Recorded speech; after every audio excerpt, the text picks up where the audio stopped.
привет, как дела? Вы на канале Министар, и сегодня я вас научу, как правильно и безопасно разжигать костер. Но при этом делайте это лучше со взрослыми, как я сейчас с братом.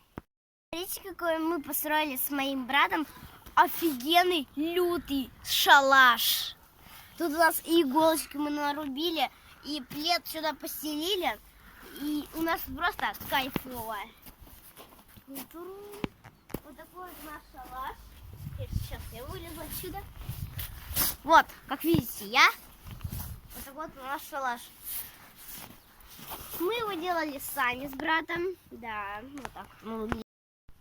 Для безопасности нам нужно кирпичиками обложить вот такой вот мини-домик и выкопать тут небольшую ямку. Теперь нам нужно найти больше сухих веток или палок. Первое, что нам нужно сделать, это положить сухую ветку и из нескольких сухих веточек делать такой домик. А картон, чтобы хорошо разожглось. После всех этих действий, когда мы сделали, просим взрослого, чтобы он нам поджег. Поджигай, Элиса. Давайте быстрее.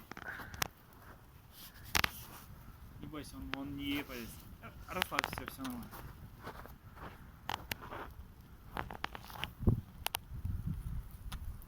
Вот так вот у нас получилось.